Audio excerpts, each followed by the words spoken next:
live, and I can hear your birds, and I think that's nice. amazing.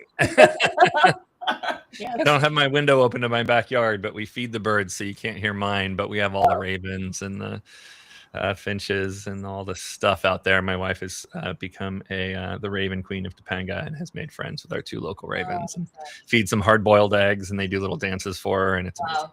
Feeding ravens eggs. Something They about like it in the shell, everything. They grab it; it's in their beak, the whole egg. They're just like, ah! And they do a little cool dance for it. It's a whole thing. Our ravens are the most important things in the entire neighborhood now. Well, yeah, I live on the west side of LA on the Bologna Creek, so I think they're like from the creek. It's like why we hear so much from over here.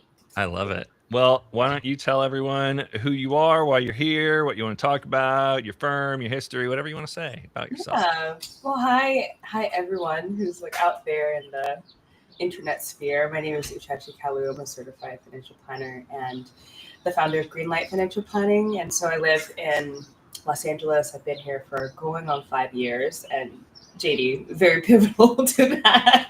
I was JD's intern like 5 years ago, and then became an advisor at the firm that he was working at, and then subsequently, like, we left at different times. But yeah, still working in the field, and I primarily work with women, like almost exclusively. Someone like recently referred a man, and I'm like, I don't know if he's gonna sign on because I don't know. But a lot of the women I work with are small business owners. Others are just like high performing professionals. Others might be first generation Americans, similar to myself. Like I think a lot of us are kind of similar. Like we're kind of like spiritual, we're a little woo woo, but like we travel, we speak different language, you know. So sometimes I'm like, these are just all my friends. I can't say I have like a niche right now, other than like homies, but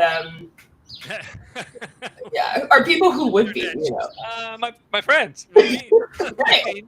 No, like some of my clients are now like really good friends of mine, which I actually do have a question for you about that. Of like, we'll talk all about that one for sure. Yeah, like where is there a line? I'm like,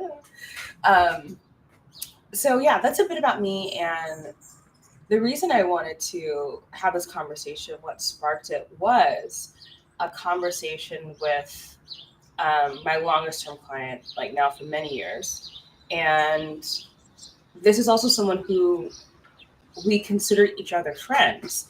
So I think that prompted the openness in the conversation they brought to me, which was about fees. And, you know, full like disclaimers that this is not a conversation of like, oh, do we charge too much or whatever. Like that part is not a question for me at all. I think you should charge what you feel like your work is worth, and like don't question it. You got to pay your bills too. Sure. This was more so about the 1% fee. And I've been getting pushback throughout the year from not some pushback, some questions even from prospects. And there was a prospect. Well, I still wake up in the middle of the night and like kind of like punch myself in the face because they were fully on board for planning and then had questions about the investment management fee and were just like, I don't want to.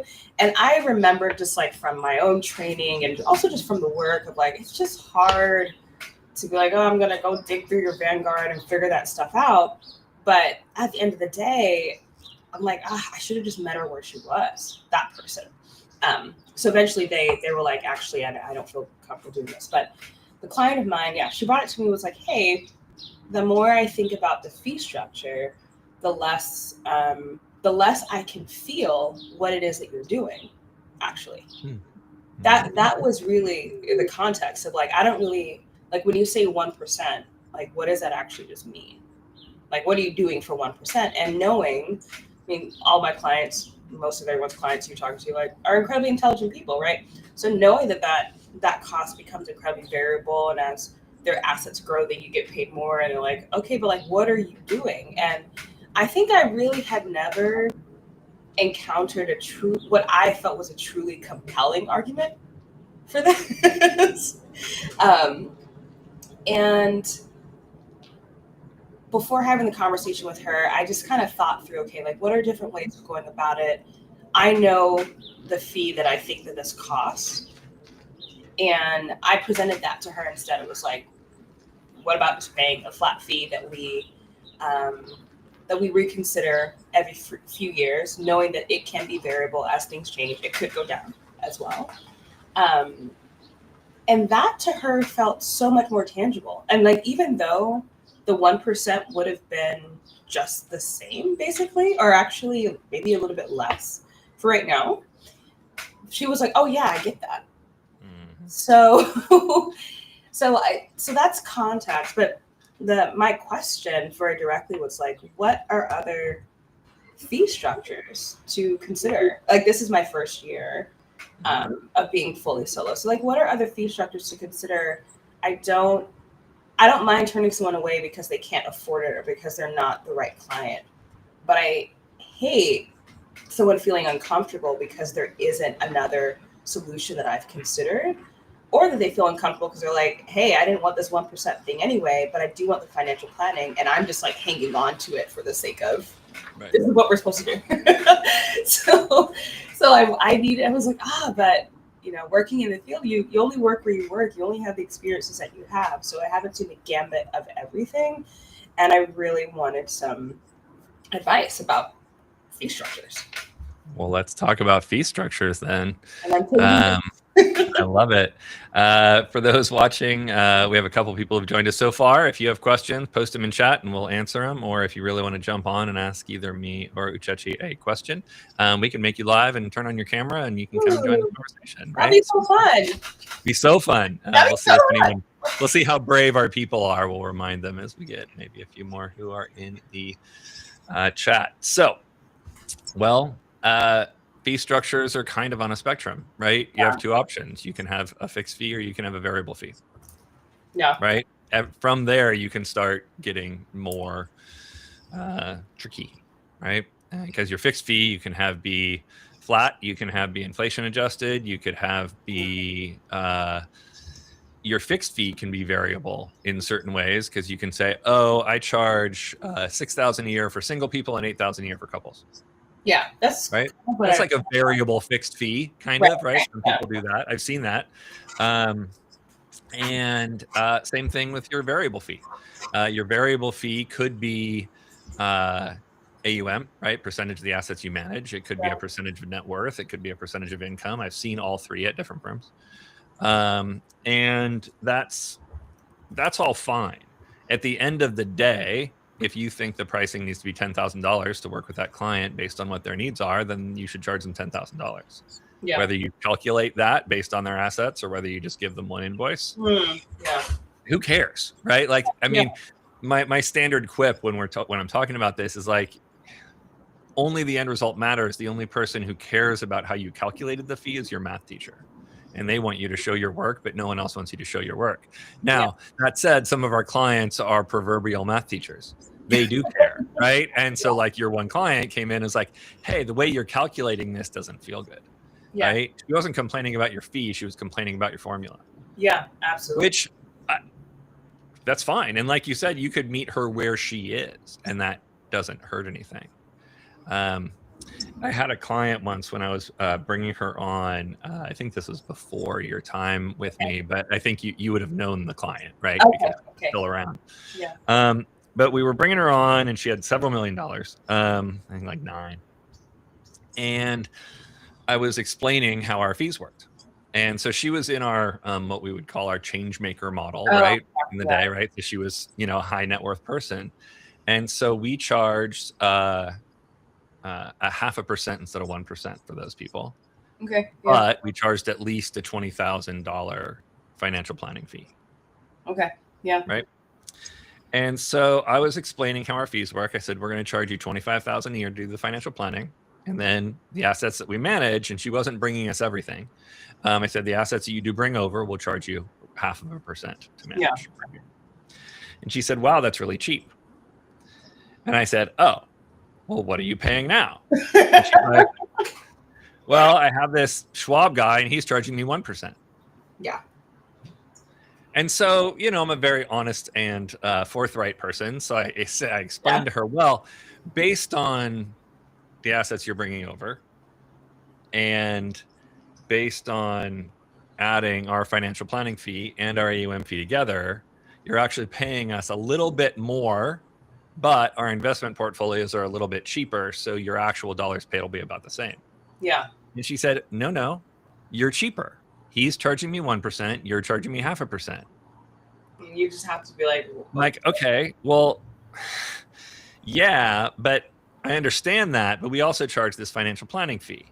And he's just wrapping in the financial planning work he does for you into his investment fee. yeah. And she goes, yeah, but he doesn't do shit around financial planning. Okay. And Yeah. I'm like, okay, well, that's fair. yeah. I almost said, well, you haven't seen what we're going to do yet. And then I stopped myself because that's not actually, being forthright and honest. That's just being self-deprecating and silly. And I just let her have it. I let her have the fact that we were half price compared to what she was paying, even though that wasn't true. But that's what she believed. And I tried to explain, and I did explain, and I gave her all the information. And she's just like, well, I value this service on the financial planning side. I don't value as much the investment management. So this feels better because you're actually putting your money where your services are. Yeah. And that was really eye-opening for me. Right? At the end of the day, like, we added it all up, and between everything she was paying, including our fees and the investment fees and everything else, she was paying like $98,000, and with us it was going to be like $90,000. Right? And I showed it to her on a spreadsheet, and she didn't care because she it's like, whatever, like it's fine, right? Did my CPA look at it and agree? I said, yeah. She's like, great, I'm good then.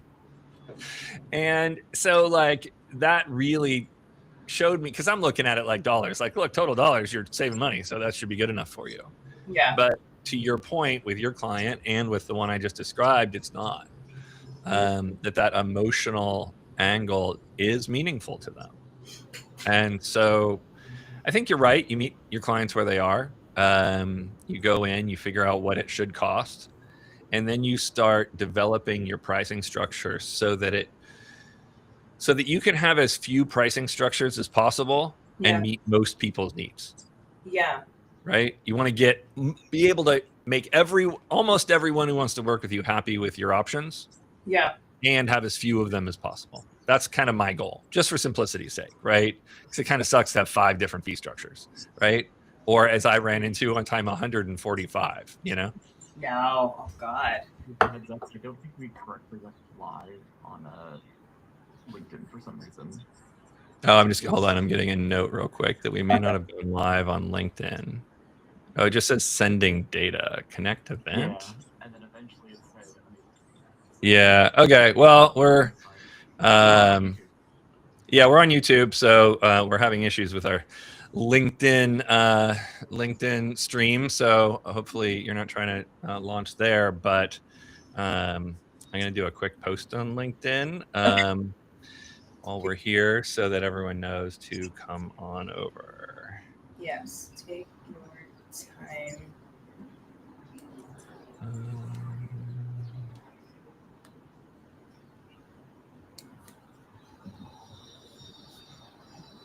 Let's see.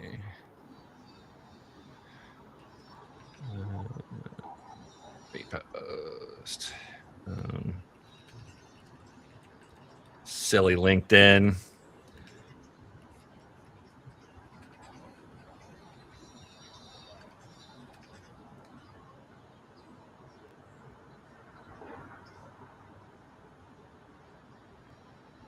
Go do a live show. It'll be fun.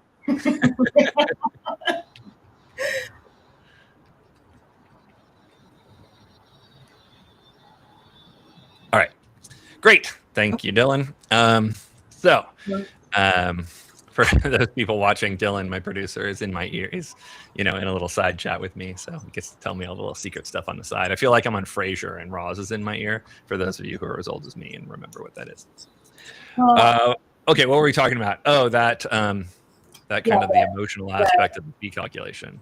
Right, and the different fee structures. So, I mean, something that I think I just picked up from you is like, it might be a good idea to have a few, not enough to fill every finger here, but like a few in your back pocket, depending on the kind of person. And so as you were talking, I was thinking about, okay, like, who are the kinds of people who currently I'm either interacting with or who are coming to me. And the first ones are folks who like are flush with cash. So like they could pay out of their bank account, Sure. but they might not be able to pay from AUM because they're still building. So this kind of like maybe that builder. They call them Henrys or whatever they call them. Yeah. The people who make a lot of money but haven't saved a lot Yes. that for me is the primary reason to have retainer fees, right? Yeah. Because they don't mind paying you 20 grand a year to help them. Yeah. They can't get there with a formula. Yes. But they'll write you a check. They don't care. Like they're rich, or at least rich in income. Yes. So so that's where I'm finding the kind of like complexity fee to really make the most sense, to be honest with you. Absolutely.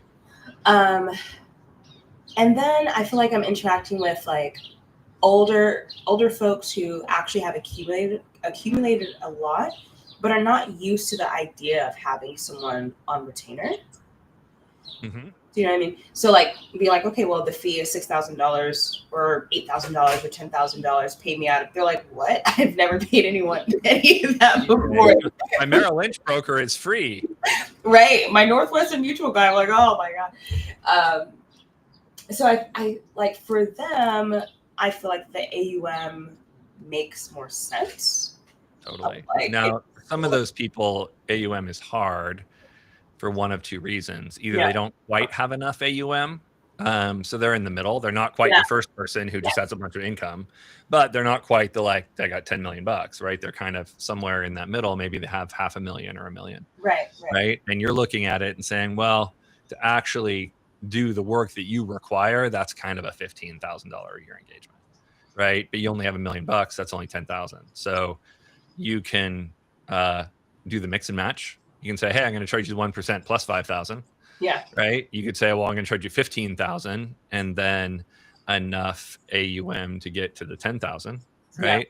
Or the 5,000, right? A little extra. Or you can do it as a minimum, which I've used many times particularly when I have couples. Okay.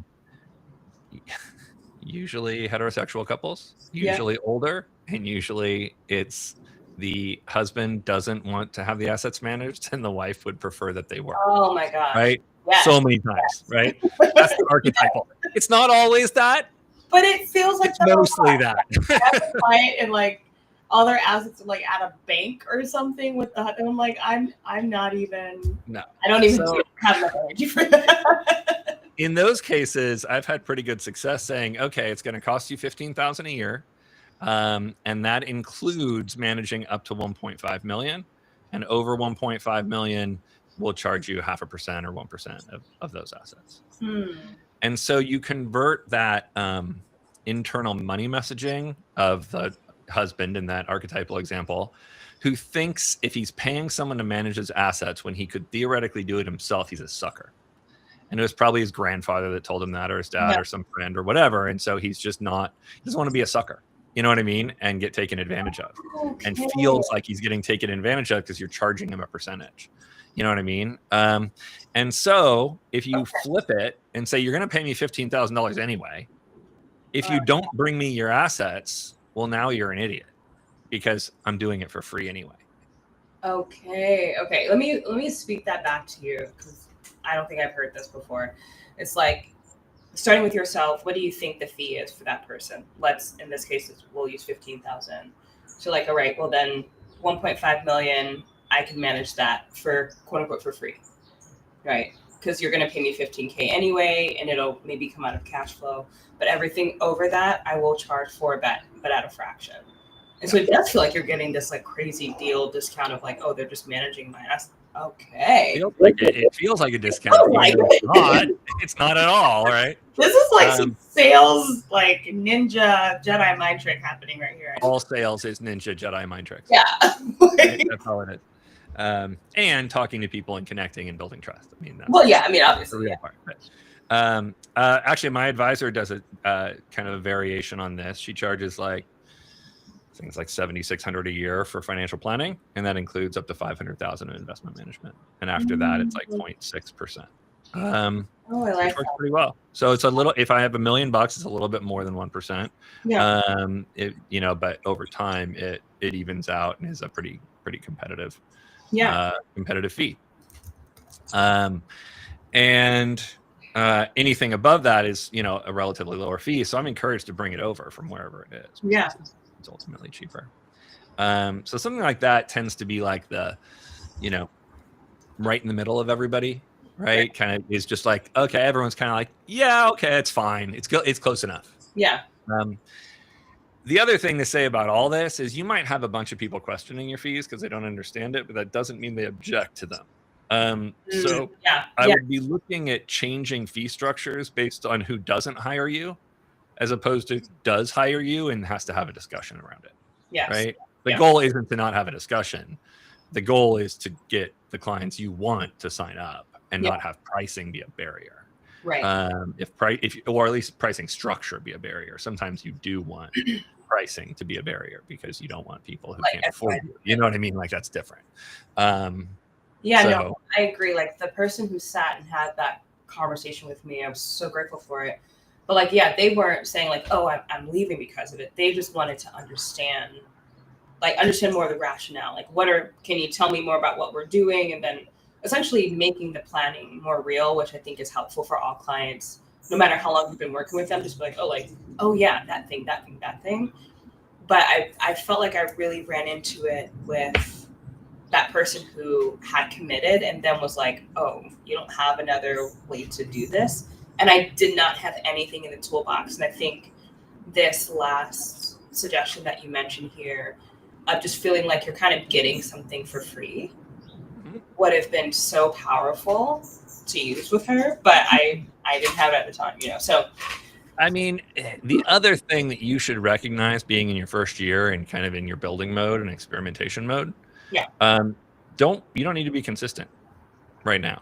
You will, but you don't now. In fact, right now, my general advice to anyone who's in their first year or two of running your firm up to, probably, getting into that 150 to 300,000 of revenue, somewhere in that range, you need to start getting consistent.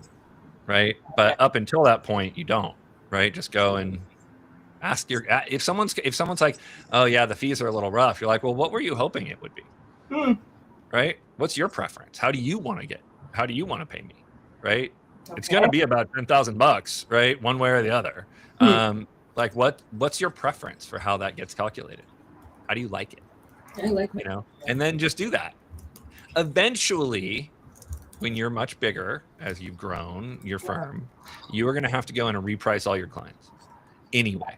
Yeah. Because I guarantee, because I've seen it at 100% of firms, right? At some point, they will have some clients who are not on the normal fee schedule, and you just want to get everyone on the normal fee schedule. And so then you go and reprice all your clients. Every single firm I've ever talked to has done that at least once, if not multiple times. And every time you do it, you end up raising fees and raising revenue. And clients don't really leave. You might lose one or two, but they were probably leaving anyway. Yeah. And this is just the trigger, right? That makes it happen. And depending on when you do it, I've seen anywhere from, I raised 50,000 of revenue to I've raised $1 million of revenue or more. Right.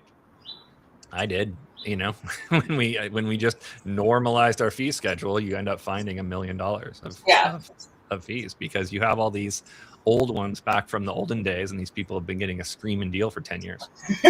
Exactly.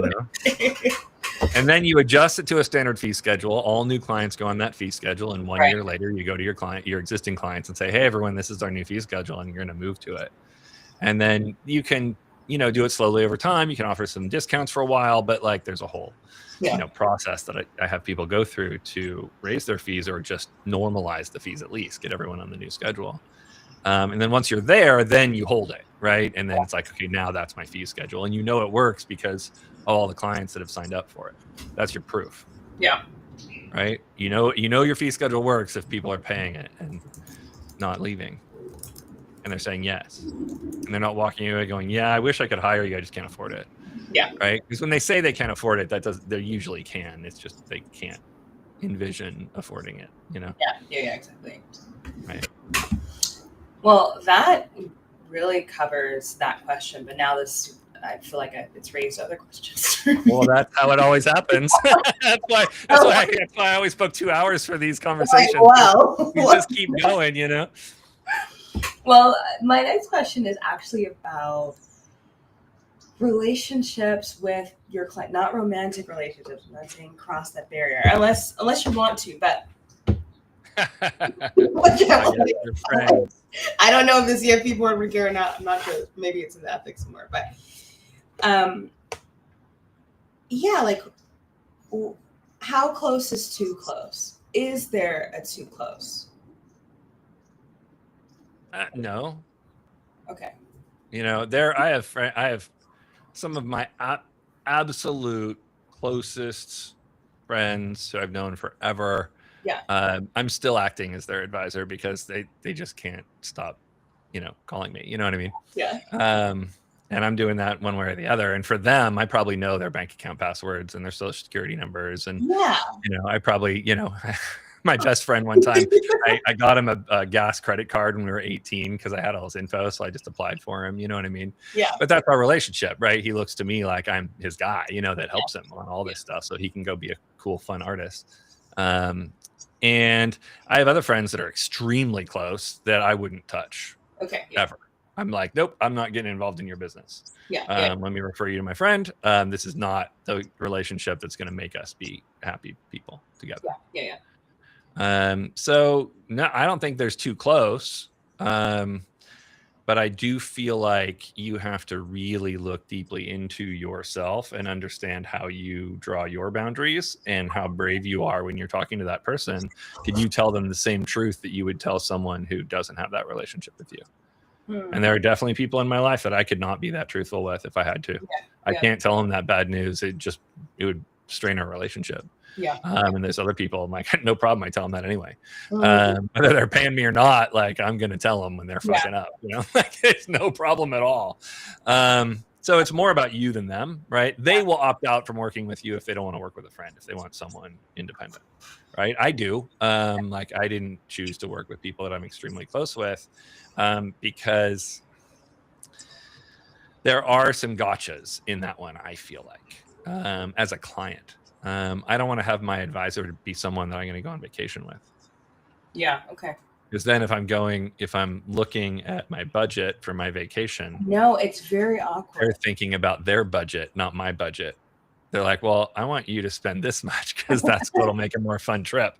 Right. Yeah. Which is fair. I kind of like that. I'm like, yeah, I don't want to tell you what you can afford when it's going to affect my life.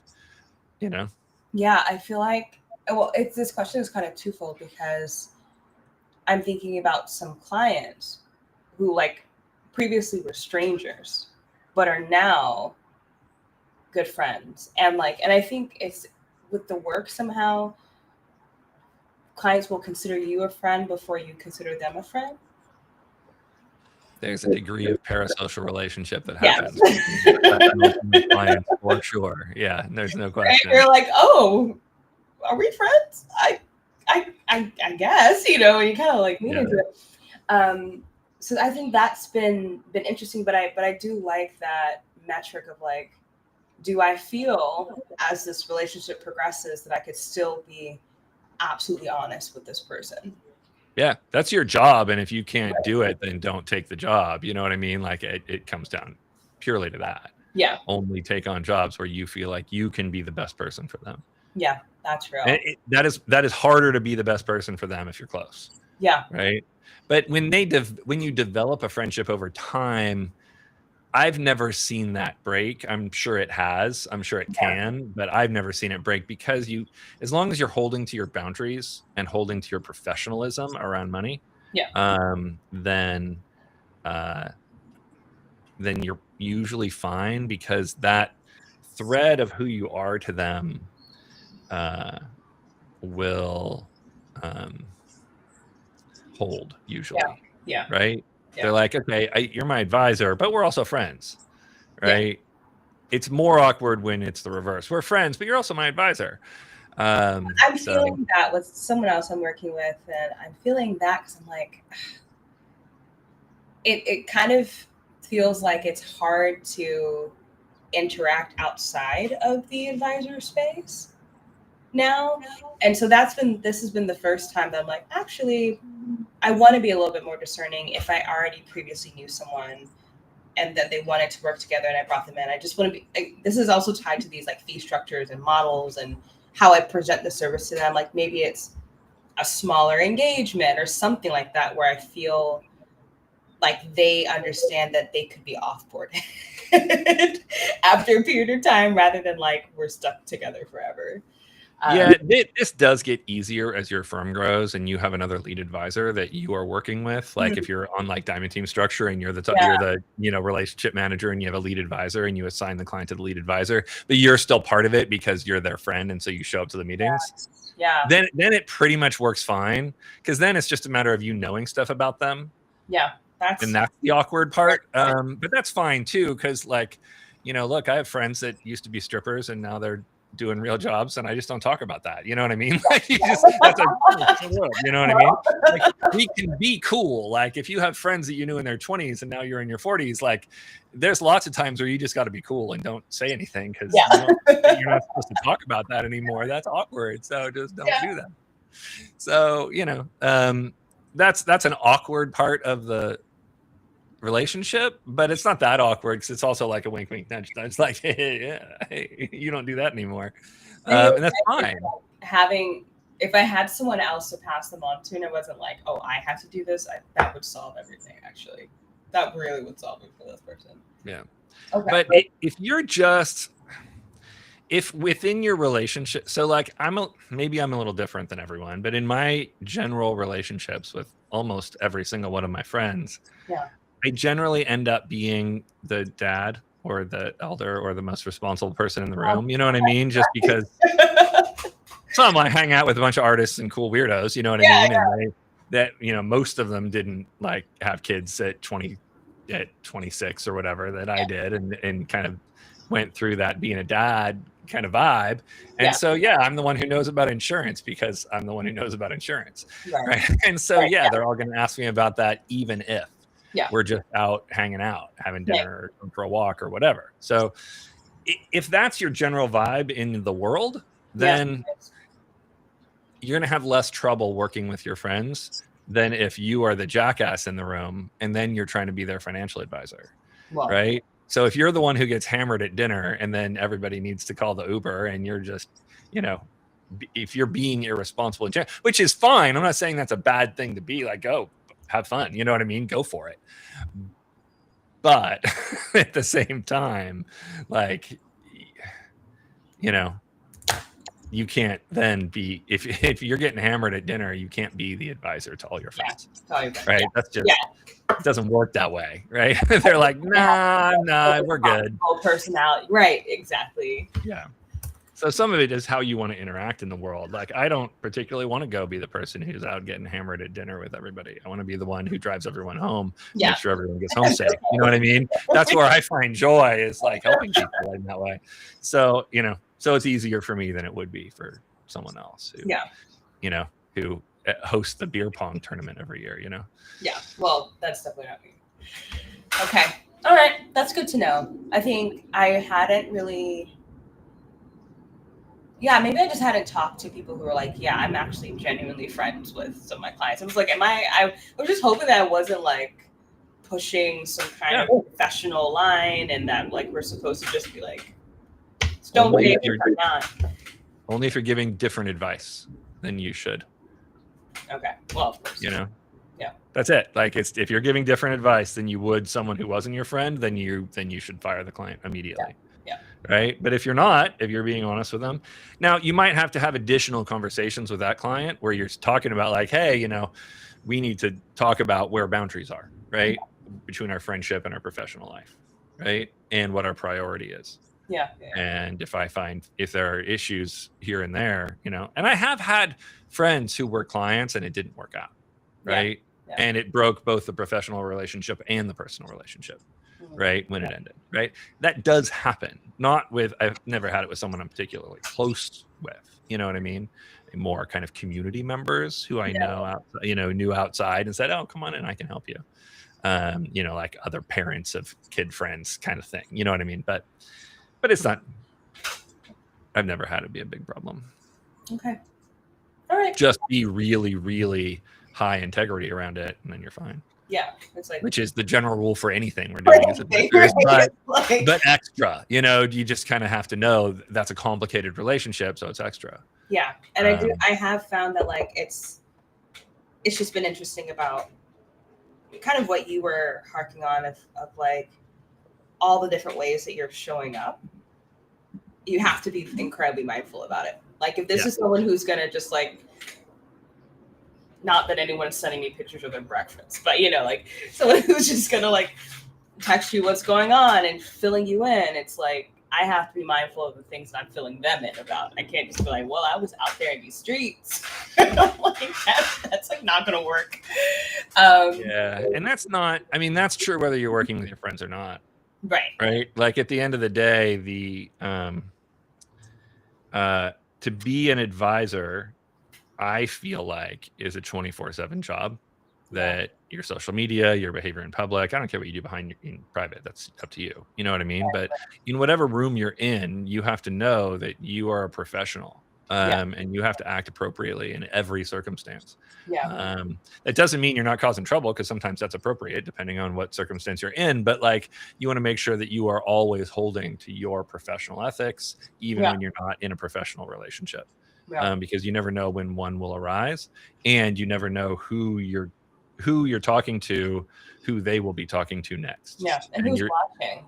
Exactly. And your reputation is the only thing you have, and the trust of your community is the only thing you have. And that's, you break that, and you are probably looking for a new profession. Yeah, I would absolutely agree with that. Right. You just have to hold yourself to a higher standard of ethics. Yeah.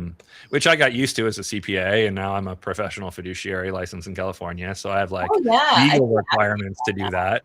And the CFP doesn't require that, right? Level of licensing and legal requirements to hold yourself to a higher standard. But there is a moral and ethical requirement to hold yourself to that higher standard, whether you're a CFP or just a Series 65 advisor or any of the other 47,000 different credentials that you could get that give you some level of qualification to give people financial advice. Yeah, because it really is it's just a feel. Like people can say yes or they can say no for a myriad of different reasons, but at the end of the day, it's a feeling that they get when they're with you. Mm-hmm. And so that it has been very interesting now on this side of not being an employee, having my own firm, and like having to think more about like what I post and how I sort of present myself outwardly. So I feel like actually a lot more quiet than I usually would be. And I'm like, well, I feel like I'm trying to protect myself. A little bit, right? I encourage you to find your way through that by being intentionally loud as opposed to unintentionally loud. Yeah. That you say the same things you might otherwise say, you just do it with intention and full visibility into, I'm saying this as a person and as an advisor. As an advisor. Say it anyway, right? Yeah. Just make sure you're saying it with that, full context. Then it's awesome, I think. Okay, this brings up, at least for now, one of maybe my final question. I don't know, Dylan, are there any questions in the chat? Nothing from the chat. I'm not sure what's going on. Okay. Hello, chat. Okay. My last one is actually about when you're starting a new firm and wanting to reach out to your current network very deliberately and tell them like, hey, I'm doing this thing. Hear me roar, out.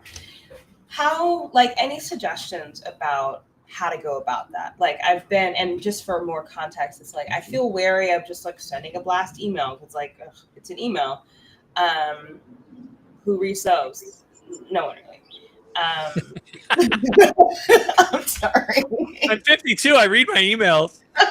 Not all of them, This is the generational shift. I read every email and process it every day till I get to inbox 0. My gosh, yeah. Not every day, but most days. My inbox is just like, it's just the whole at this point. But I've received over the course of my life so far, some of those emails of like, hey, I've started this new thing. And although I've always been like, oh, that's interesting, I don't think I've usually taken any direct action toward that person. And so with that in mind, knowing like I'm just an aggregate, it's like I want to meaningfully reach out to my community and people I've known over time, but also actually try and get some real engagement. And so in my mind, I'm like, well, let's have like a 10-15 minute call, something like that. But I'm also like, what do I talk about in that call? Because it's not a sales call. But like I want them to not just be thinking of me, but kind of tell me, is there someone that they think I should be talking to, and could they connect me with them? Yeah, absolutely. Okay, let's talk about that. I have some ideas. Yeah, please. One, be very, on your social media. Obviously, that's the place to do the blasting. I don't think blasting emails is helpful, because like you said, people just ignore it, right? I see it, I'd look at it, and then I would not take action on it because I just got a blast email, and that's annoying. Yeah. But LinkedIn's a great place for it, obviously, if you've cultivated that kind of network. Whatever other ones you're on that you're a digital native on, let people know what you're doing. I think that's great. Now, I prefer not to be obnoxious about it. I prefer to buck the I don't know, it's probably dumb, but like, you'll have those rules like, make sure you put an image on your LinkedIn post so it'll get more traction in the algorithm or whatever. And I'm like, I just don't care. I'm just going to post what I post, and then it goes somewhere it doesn't. I can't be bothered to do all that stuff. You know what I mean? So I'm definitely talking about what I do and making sure that people are aware of it. And I'm talking about it every once in a while whenever I feel like it, but I'm not hustling because part of that is because I just don't need to hustle. Yeah. I have enough clients. I'm good at the moment. So I'm not like, if I needed more, I'd be hustling more.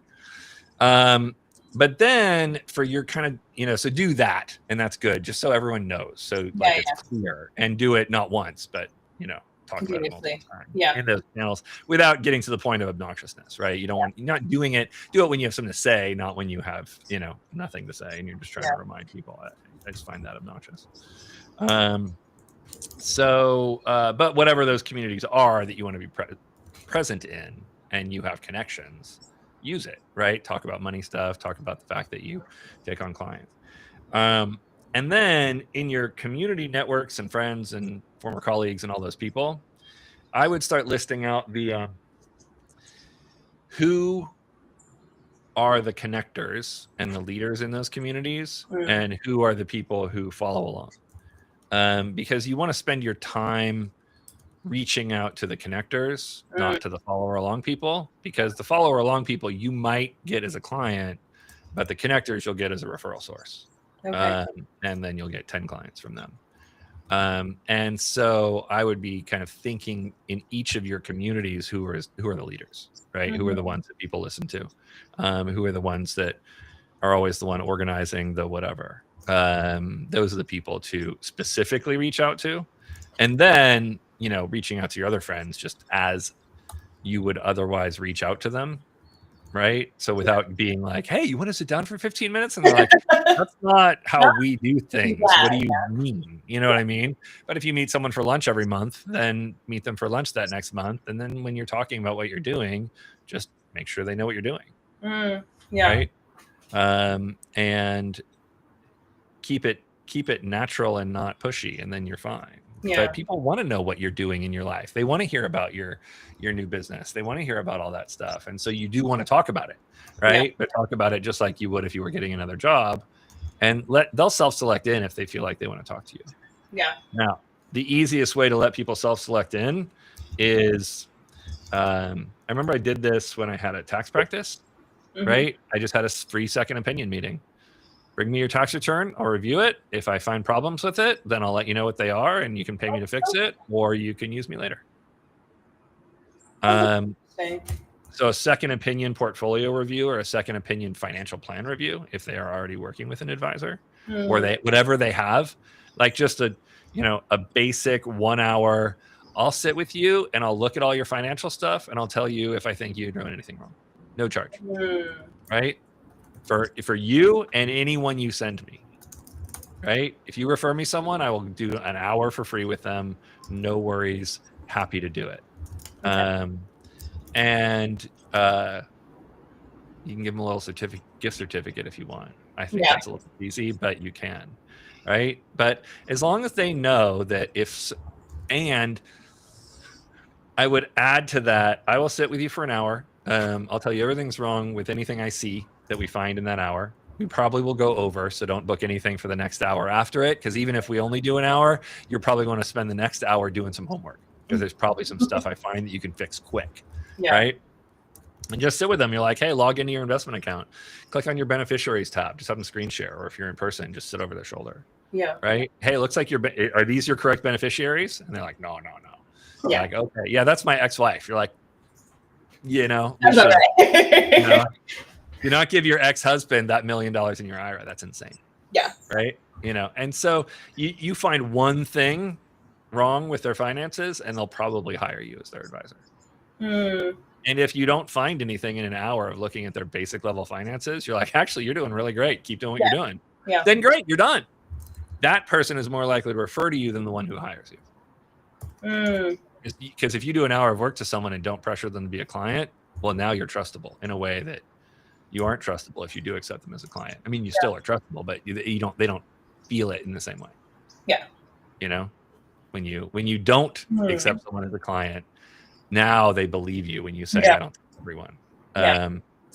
And then just tell everyone that I'm happy to chat with any of your friends or family. You refer me someone, I will hold their hand and I will treat them like my family. And I would tell all your clients that, I would tell all your friends that, and just kind of give them the, like, you have an in, right? Feel free to use your in, right? Everyone likes to say, oh no, I know someone, I have a total hookup for you, right? That's fun to do. When you know someone, you're like, okay, if you go to the website directly, you're going to fill out the form. A couple days later, you're going to get an email. You're going to talk to this person. Yeah. Let me introduce you, and I'll introduce you to the CEO, and you're going to have your hand held the whole time. Yeah. Right. And now you get points, right, for doing that referral with your friend who you just helped. And so now they owe you a favor just for sharing a name with you, and there's no risk because they've talked to you already, and they know it's not a risk, right? They know you're not going to say something stupid or do something stupid. Okay, I like that, and I think that could just be a really great way, like a great thing to ask for as I'm connecting with the connectors and the follow along. It's just like, hey, I'm offering this free second opinion financial plan review. Happy to sit with you or anyone else and just like hold your hand through it, essentially. Yeah, totally. You want to get, and you can get as cute with that as you want to. Yeah. Right. I never got cute with it. I just told everyone, and then they just send me the people. Right. Yeah. This works especially well in closed communities, kind of. Right. Yeah. So like the Burning Man people who you remember would always get referred to me, right? Yeah. Because I had friends at Burning Man, and they're like, "Who else am I going to send them to?" Yeah. I can't send them to some normal suit. You know what I mean? They just my friends would laugh at me. Right.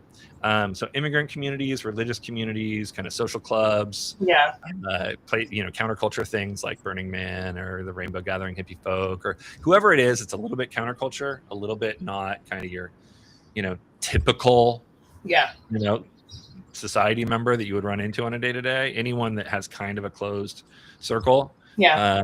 If you're in with that circle, you get one person who likes you, and if it's the right person, then you'll work with that whole circle. Yeah, exactly. Right. So that works. It works better in niche communities. That's why I say niches work better, right? Because you don't have to compete with other advisors for those people. Yeah. Right. Trying to invent a niche doesn't work, in my opinion.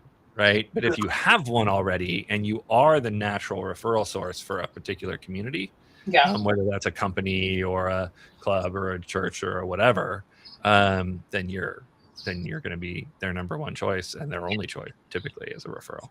I'm so curious. What do you mean by trying to create a niche? I don't even know. Oh, you see it a lot. Like, you go to the conference and they're like, advisors with a niche grow faster. So we're going to have a workshop on how to develop a niche. Right. And then they go in like, well, I really like working with business owners. A voice. Like sports equipment. And go to the gym a lot. So I want to work with like fitness influencers.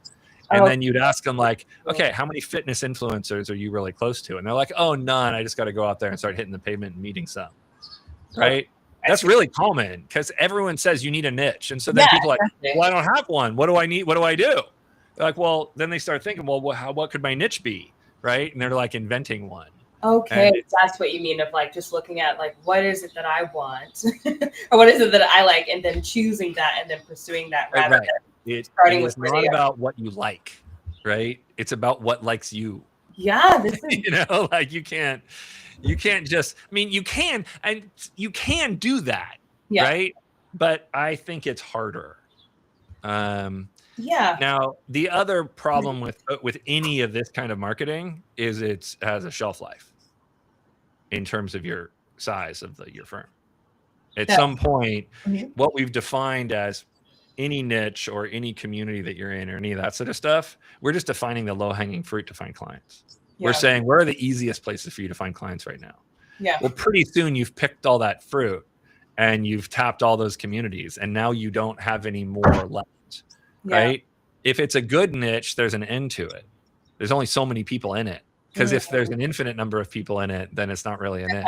Yeah, You know, so you got to recognize that you can grow fast in a particular niche, and you're going to have to add one and then another and then another. Mhm. And eventually you're going to abandon your niche and start marketing your services, and the value that your company creates to people, as opposed to like, hey, we're the best advisor for this kind Or of person. this You're particular- like, we're just really good advisors. If you need tax planning, we kick ass at it. like, And then you'll find clients from that because you have enough scale to yeah, do that. Right. And so it's the problem most people have is they're like, no, I do niches. And then they get to a point like, I can't grow anymore. You're like, Yeah. well, yeah, because there's no one left in your only marketing that you learned to do. yeah, and this wasn't on my list, but I'm just really, really glad that you're speaking to this, which is again why we have all this time booked. Because That's why the channel is not called JD Knows Pricing. You know, we're going to talk about anything, and I'll give you my opinion on all of it, even though it, you know, sometimes I'm wrong. You're like, maybe sometimes, but Every once in a while. this is something I think I've definitely learned this year, and I'm glad that I feel like I had awareness about it early, and I've just been like, I'm riding whatever waves are just riding with me, because there is so much marketing out there for newer advisors or advisors who are just starting their firms, of like the niches or riches or niches or riches or whatever, you know, all of these. And I worked at two firms. Neither of them actually had a niche. Either of them really at the end of the day, which I think was good for training purposes, to be honest with you. And so when I started, I was like, well, certain kinds of people are coming to me. I'm not like fully booked, but I'm like, okay, maybe this is my niche. Yeah. And then as I was getting more people, I was like, well, these people are not those people. And then I'm getting more folks. I'm like, these people are not these people.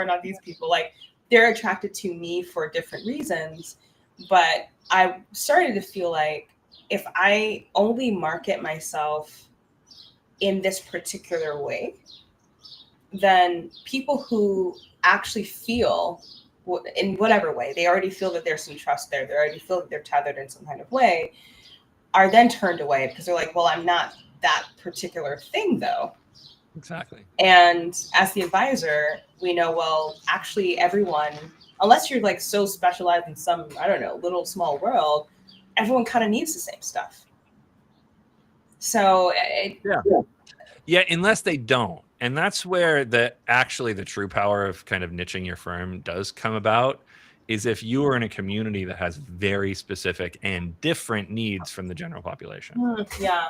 And so like, if you think about a niche, you have your marketing niche, and that's where people trust you and know you. And so they're going to refer to you because you are a member of that community. Yeah. That'd be like, you know, when we advertise in the back of Buddhist magazines. Yeah. That's a great marketing niche, because how many financial advisors are marketing to Buddhists? Not many, Yeah. right? And so you do have a really good marketing niche there. You're the only one that they all know. Yeah. So it's a great marketing niche. But in general, Buddhists don't have a particular need for different financial services than the general population. Yeah. Right? They just don't. It's the same. right? You might need to talk to them a little differently, or if you want to connect with them in their kind of where they are in their Buddhism, then you need to know some certain words and language and understand the kind of lingo of your different communities so that you can meet them where they are. Right. But the life insurance analysis isn't any different, right? Yeah. The estate planning might be a little different for some communities, where they're like, oh, some people are more likely to give it to charity. Some people are more likely to assume they give it to their kids. Some people are whatever, you know what I mean? Yeah. But even that is like kind of standard. It's pretty, everyone's a little different, Now, some communities do have very specific needs, right? And so, one of your kind of niche groups might be like public service workers and ex-teachers who all have particular types of pensions and retirement accounts that the normal typical population does not have. Yeah. Right. Government workers similarly, or let's say there are lots of advisors who specialize in particular companies, right? Yeah. If up in Oregon, Nike's a big one and Intel's a big one because that's just two of the big employers. You might say like, hey, I have 15 SpaceX employees. So if you work at SpaceX, come talk to me because I already know the answers to all your questions. And I don't have to research your, stock redemption that I know is coming up in 3 months and it's going to be at this price. And I know exactly where you need to log in. And I know how to execute on your options, right? And who to call. In fact, I'm on a first name basis with your HR person, right? Yeah. Now, if you have that, then that kind of service niche is what I call that, the marketing niche and the service niche. If you have a good service niche, what that does is allow you to service the same person for half the cost as someone else. Yeah. Because you don't have to develop new knowledge for every situation. Right. If you have that kind of niche, you should mine it until it's gone. Right, until SpaceX is just... Because that is the best kind of niche, right? Because it actually doesn't just give you more referrals, it gives you more margin and more profitability. Yeah.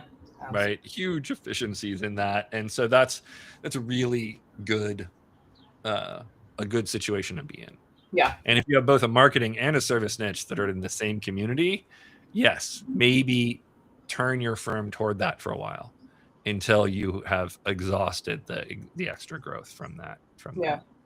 And then let's say it's SpaceX, for example, and you work with a lot of those people. Once you finish kind of mining out SpaceX, you say, okay, how many of my clients left SpaceX to go somewhere else? And then you say, hey, my firm specializes in working with employees of valuable private companies that are pre-IPO. Right? Mm-hmm. Yeah. Some people would market that same thing as we specialize in equity compensation. And you see that a lot. Yeah. Right. Yeah. And then you need to build your service model around what their people needs. Right. So a lot of the firms I know that deal with equity compensation also prepare taxes. Yeah. Because it's just easier, right, to do it yourself than trying to explain to the CPA so they don't mess up all the, tax elections, which they otherwise might mess up because they don't know as much as you. And so they've built their firm around working with those kinds of people. Wow. This is such a good read. So then okay. My question was going to be then, right, I think a bit of the narrative about the niche is, it's easier as a listener, someone just who's in the marketplace, bombarded with so much, to see something and recognize yourself in it and feel pulled toward it. Okay. And so I understand that, although I will say I usually get my clients from like speaking engagements. I do a lot of them. So maybe I'm answering my own question. But what I was going to ask is like, okay, well, in the event that you don't have a quote unquote niche, which I kind of recognize I don't like. Some people are business owners. Some people are high paying professionals who are younger. And some people are like going into retirement. Like that's really the groups that I'm working with right now. Mm-hmm. How then would you recommend like marketing yourself to speak to all these different people? Oh, like how do you market yourself as a speaker to get more speaking engagement? No, sorry. How do you have, if not speaking to a particular niche, like this one group of people and like understanding all the things going on with them, how then would you recommend marketing yourself to this wider group? Just about the value of your services and things like that. Oh, Yeah. I mean, the other ways that aren't niche marketing, right? The first one is just service marketing, right? Market your primary service that you are the bigger expert in across all the other things you do. And look at what your community need, those communities you want to be part of and work with. What do they need? Right. And so that's where you get into like people shifting from I work with employees of SpaceX, which would be a niche kind of message, to I help pre-IPO employees plan for their, for their big Okay, hit, I help X right? to Y. This is the service that I do, right? If you need that, call me. And that way, if you're like working at OpenAI or whatever, and you're like, wow, I need that, right? I need someone to help me make sure this $5 million of options that are, vesting over time that are not in the money that are gonna, they're gonna be IPO. Like, how much should I keep some? Should I sell some? Should I do this? Should I do that? What if I want to liquidate some I don't know. She knows, right? And then they go to you, right? Because you market the fact that, hey, you don't know this, but I know this. Yeah. Right. And that could be that sort of thing. Tax planning is another big one. Do you want to save on taxes? I know how to save on taxes. Yeah. That one I feel like it's like everywhere right now. I'm finding that's the number one. Well, because it's the number one. So Herbers and Company did a survey of a bunch of clients and asked them what they care about. Right. What do you want from your advisor? And tax planning, it was the number one. Because everyone wants to pay less taxes. It's not a hard message to offer. Yeah, right? It's so every time I see it, I'm like, I feel compelled. I'm like, oh, should I be saving my taxes? Can they? Like, what if they can save me 10 grand? That's a good. Yeah, I'll check that out. Why not have a quick conversation to see what they say? Yeah, you know what I mean. So marketing your service is another one. Is one, but marketing your personality is another one, which may end up being kind of the one for you. Yeah, because you're like, hey, you create a client archetype that's true for all 80% of the people you want to work with. Yeah. Right. And you include those criteria that are common to all of them. And then you describe your ideal client. Yeah. Right. This is what my clients come to me for. This is who I am. Yeah. And as someone who goes out there and knowing you and knowing how you connect with people, and someone who goes out there and does talks and is kind of using your personality to say like, hey, come talk to me. Because one, I'm really smart and I know what I'm talking about as a financial advisor, but also I'm super cool and we're going to have a great time. Yeah. That's usually what I mean? How it works. Totally. Yeah. That is not true for all financial advisors, right? Yeah. Not all of them can compete with you on personality. Quite honestly, almost none of them can compete with you on personality. You are a lovely person who is extremely dynamic, and you're a good speaker, and you're a good writer, and a really good communicator. And anyone who's listening to you and then listening to some other advisor, if their criteria is, I want someone who I like talking to, they're going to choose you. Yeah. Right. And so marketing yourself as kind of the expert marketer is another way to do that. Mm-hmm. The downside of doing that is it makes it harder to grow your firm past a certain point. Although some people have done it, you look at some of those people whose firm is still part of their personality. You look at like Edelman, for example. That's like this guy just markets himself forever and he's huge. Yeah. Fine. You can totally do that. Right. But it's rare. It's rare for someone to get a firm to a certain point where it's all about them. It also makes you critical, and a lot of financial advisors don't want to be critical. Yeah. They want to help build, and then at some point be able to like hide, go away. Hide, you know what I mean? Yeah. Oh, that's really good. You just got to think about that, right? And typically where I see it is you'll make this big name for yourself. You'll market your personality, and then at the point your firm gets kind of too big for your britches, you know what I mean, where you can no longer kind of carry it by personality, you separate the brands and you keep your personal brand going on the side, like, hey, this is me, I'm also the co-founder of this advisory firm, like, come have me talk at your event. And you're not talking about your firm anymore, you're just talking about you, and then you're feeding all the interest in you through into your firm. Yeah. And your firm is separately branded. It's at some point usually kind of professionally managed. You have other advisors in there. You're doing less than, you might be the CEO and running it day to day, but you're certainly not the one meeting with the clients all the time, right? And then marketing your services is usually pretty perennial. You can get as big as you want with that. It's just that your marketing becomes more fragmented, where you're marketing tax your tax services to places who care about taxes. You're marketing your cross-border services to communities that care about cross-border, and you have like 6 different campaigns with 6 different services targeted toward various people. Yeah, and I think all this said, I am the least knowledgeable person about marketing that you're ever going to talk to. You know what I mean? So if other marketing people disagree with me, then they're probably right. But that's what I know about it, at least. That's very insightful, and like I think of the many things I took away, one of them is to maybe focus more so on that breakdown of like I help X do Y. I help this kind of person achieve this thing. Here is another. But don't sleep on marketing yourself, because I think you are going to be better at it than everyone else. Yeah, but definitely, it's okay to make it, at least for a while, the Uchechi show. Uchechi knows everything. You have a whole community of people. It's JD knows things. Uchechi knows things. So knows things. You can have it. You can be part of it. Franchise it. Okay, so let's talk about tax planning, because I feel like I am seeing this now everywhere, and you just talked about the survey from Andrew Herber, so that makes sense. And also I think like within the work, like of everything that we do, I think taxes is one thing that there's such, we all feel like it's a dagger in our chest, like how dare the US government ask me for anything. Right. And although I'm like ethically, I'm like, guys, we need to pay something. Look at this place, it's falling apart.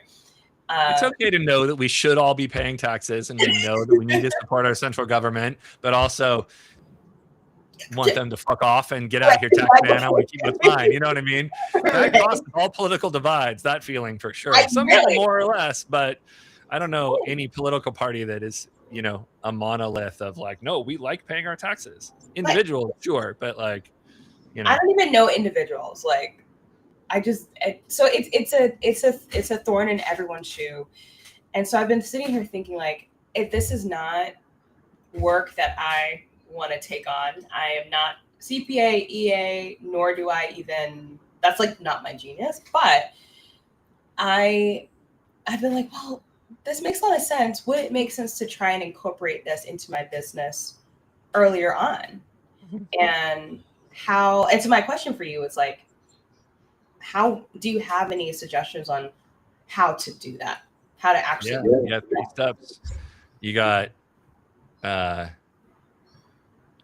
just tax planning, which you're doing anyway as your financial planner. Like you can market that. It doesn't change your service model at all, because all of us do tax planning for every client all the time with everything we say to them, because tax is incorporated in everything they do. Right. So you have that, but you can make it more obvious, right? And then you get into actually doing tax compliance, tax filing, right? So that's where it jumps over into what we already do, but louder, to what we aren't doing, but should. That's what it feels like, the tax filing. In 10 years, you're going to every financial advisory firm is probably going to be filing taxes, and every tax firm is going to be offering financial planning services. Those are going to combine. That's my belief, right? You want to look at my crystal ball over there? Woo, right there? That's what it says when I look in it. It says like, oh, tax preparers and financial planners all better get buddy-buddy, because they're all going to have to do the same job. Yeah. Right? You'll have some that are on the side that aren't in there, but right now it's like 2% of the financial advisors prepare taxes or something, like some small number. It's going to be 20% don't. Yeah. Right. And I'm guessing over a 10-year period. I've met personally, maybe enough on one hand, but it has like shocked me. I've been like, oh my God. Like this, it's such a valuable thing. And it is something that prospects and clients will ask me of like, oh, but can you prepare my taxes? And some CPAs, and no shade to CPAs, but some CPAs, I'm like, guys, like the level, I get this from clients a lot. They're like, you don't understand how like the level of service that you provide is so much higher than other people that are charging just as much. Yep. And so like sometimes when I'm interacting with other professionals, I'm like, guys, you're not like responding within a few days. Like what? So, okay. So this is the leap of tax filing actually that I felt like strategically would make a lot of sense to already Mhm. incorporate. But I don't want to file and I don't want to prepare anything. No, and that's fine for yourself. You just gotta separate yourself from your business, right? You can have your business prepare someone's taxes, but you don't have to be the one preparing their taxes. Okay, how do I Right? do Okay. that? So, right there, obviously, if we go to the end of the spectrum, there's insourcing where you do it all in-house, right? Like that's usually the ultimate place where you get to, right? Once you get big enough, right? Yeah. It's always going to make sense to bring it in-house at some point. Right. You just got to think about when is right for that. But to start, you can outsource all of it, and you can outsource it in a variety of different ways. You can outsource it by having a preferred provider with an independent CPA firm where you just have a relationship. You pick the one who you like the best with all of your clients, and you tell your clients, hey, look, I will continue to work with your existing tax preparer. No problem. But if you don't have one or you don't like yours, here's mine. And this is, I send all my clients to them. They're my preferred provider because here are the 5 reasons why, right? Here's the pricing. They give my clients a discount, et cetera, et cetera. And then they're doing the same for you. When their clients need financial planning and investment management, they send them to you. Yeah. Right. You have this, like, it doesn't always have to be an exclusive relationship. They might have 3 advisors they work with, but you're working with just them. Right. And so that's all fine. Right. You don't need it to be exclusive. You won't get as many referrals if it's not exclusive, but they're probably going to try and be fair. You know what I mean? Or you can find a financial planning firm that does want to be exclusive and kind of be your sister firm. Right. Where they're coming. CPA firm? Yeah, you find a CPA firm, or like more likely, you would find someone at your same stage of development, someone who started their tax firm a year ago, right? And so you find someone who's kind of equal to you in your development. You start by just being friends and saying like, hey, you're going to be my in-house tax preparer firm. And so instead of you referring clients to them, you engage clients and then you hire that other person to do the actual work. But it's under your brand. They might join the meeting like, hey, this is so-and-so with our tax department. And they're being your in-house tax department. They are doing their other work in their own firm on their time. But when you give them a client, it's kind of, you hold the relationship. Yes, this is actually more so what I've been thinking about, of like, how do I... And they can do the same. Right? You can be their in-house planner that operates under their brand, and then you have an agreement not to steal each other's clients. Yeah. So you can have a very tight relationship that is exclusive, that they don't refer to other planners and you don't refer to other tax people. You will still work with outside CPAs when your clients have them. Okay. Just like that tax person would still work with other advisors if their clients have them. You know what I mean? But your business relationship is exclusive from a referral standpoint. Okay. And then you hold it on your own brand. You're essentially white labeling their services. Yeah.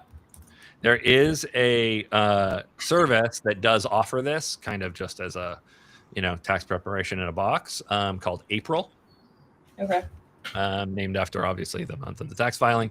And I do know a firm that is using them. They're just starting a new tax preparation service in their firm, and they chose April because they like it. So definitely highly recommend looking at April, who can handle a lot of stuff. That's a pretty wide ranging service model. And I think like you have the option of saying like, hey, oh, this is an easy one. I'll just knock this one out myself. Right. Because it's like, oh, I have a W-2 and that's it. Right. Yeah. You're like, type. Here's your return. Like it takes you 5 minutes. Right. And it's kind of built. You have the tax software, so you just plug it in. Honestly, 80% of the time, it's probably faster for you to just do it than it would be for you to outsource it. Yeah. In just your number of time. Because you still have to review it. And if you have to review it, sometimes you might as well just do it if it's simple. Right? But that's what I mean of like, I don't even want to review it. I like want someone else to fully do it. Well, you're going to review it because you're their financial advisor. Oh, sorry. You should be reviewing your client's taxes anyway. To like review it. Okay, I know exactly what you're saying. But you should still, I mean, if you're going to offer the service, you do want to build the expertise to be able to look at a tax return, review it, and potentially find errors. Yes. No. Right? Yes, you need to have that level of skill if you as an advisor are offering tax planning, tax preparation services. Yeah. You don't have to do the work, but you need to be able to understand that tax return well enough that you'll catch something if it went wrong. Yeah, I agree. Because you know the client better. Yeah, absolutely agree. So then So April is a great choice, and they offer all the way up to like, hey, we have a fairly complicated return. We put 2 people on it. You know what I mean? And there's various cost levels depending on the level of complexity per return. Right.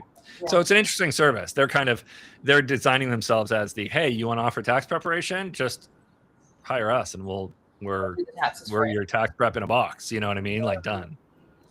So that's pretty good. And then, of course, as you get bigger and bigger and bigger and you start to bring it in-house, you might partner up. So that same person who I mentioned, you were equals and you're growing, and you have them, you just merge, right? Yeah. And you say, oh, now we have that person does all our taxes and I do all the whatever. And so you have someone else who's an expert in taxes who joins your firm and becomes your partner. Yeah. Right. And then eventually, you get to the point where you have 20 tax people and 10 are outsourced to the Philippines and 10 work in the US and you're doing a bunch of taxes. Now, the one thing that is true that I believe is true and I believe should be your strategy is you don't want to move into I have a tax service where I just do a bunch of tax returns, and I have my planning service where I do a bunch of financial planning and investments, and I'm accepting clients into both. And then there's crossover. That's how it'll work when you're 2 separate firms. But once you're a combined firm, my advice is get out of the just doing tax returns for people who don't want financial planning. You're only doing taxes for your clients that are also hiring you for financial planning and investment management. You might do financial planning and investment management for people who you don't do taxes for, but I would not do the reverse. Even starting out, or do you mean like once you grow? No, I mean eventually. Starting out, sometimes your tax preparation business is the loss leader you can use for marketing. Right. Right. You get as many people as possible. Just don't get it to the place where you end up in a busy season. The thing that sucks about preparing taxes is you have to do them all concentrated in a particular time of the year. Right. You're always going to be a little busier at that time of the year, even if you don't prepare taxes. I mean, you've lived through multiple tax seasons at an advisory firm. Year end and tax season are the busiest because that's when your clients have the most questions. Yeah. And so you think about that and you say, okay, if I were actually just doing the return, how much more time does it add? And my experience and the experience of a lot of people I've talked to is it doesn't take any more time to just do the return. And it sometimes saves you time because you are otherwise interacting with someone who you can't control, right? You're interacting with this external CPA who has their own agenda and their own priorities, and you don't get to direct them. Yeah, absolutely. And so sometimes it'll take you 3 hours of work just to get a copy of the return, just in all the emails and calls you have to do with the person. And then you have to sit down with that person and tell them like, hey, here's all the stuff in the financial planning that you need to know when you're doing this tax return. Right. And then afterwards, you're going to review it to make sure they didn't mess it up. And then you're going to verify that they actually filed it. Well, that may take more time than just doing all that work yourself. Yeah, absolutely. Right. And so it's not necessarily doing someone's taxes is not additive, right? Sometimes it is subtractive to the time you have to spend, and it increases efficiency. But you have to build that service model. So like the building of that and how you implement it does take a lot of time and does take a lot of knowledge increase. And just the compliance rules now that you have to then incorporate in, because the IRS has their own ethical rules above and beyond the CFP and the SEC in the States. Right. The IRS is now getting involved saying, oh, you can't send an email like that to all your clients. Oh, Jesus. You know what I mean? Like they have weird rules. Like you're not supposed to, if I remember it correctly, you're not supposed to, if you are qualified, if you have an EA or a CPA, right? The ethical rules of the IRS say you're not allowed to blast email your tax clients, inviting them to be wealth management clients. You're allowed to do it one by one as you talk to people, but you can't do it in bulk. Okay.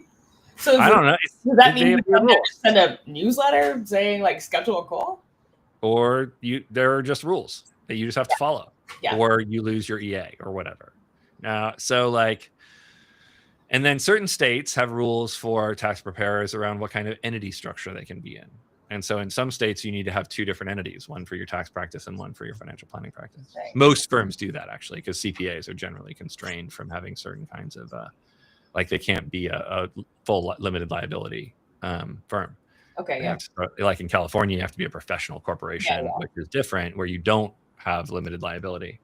And you don't want you can't have limited liability on your tax preparation, but you really, really want it on your wealth management because you're more likely to get sued. And so with this in mind,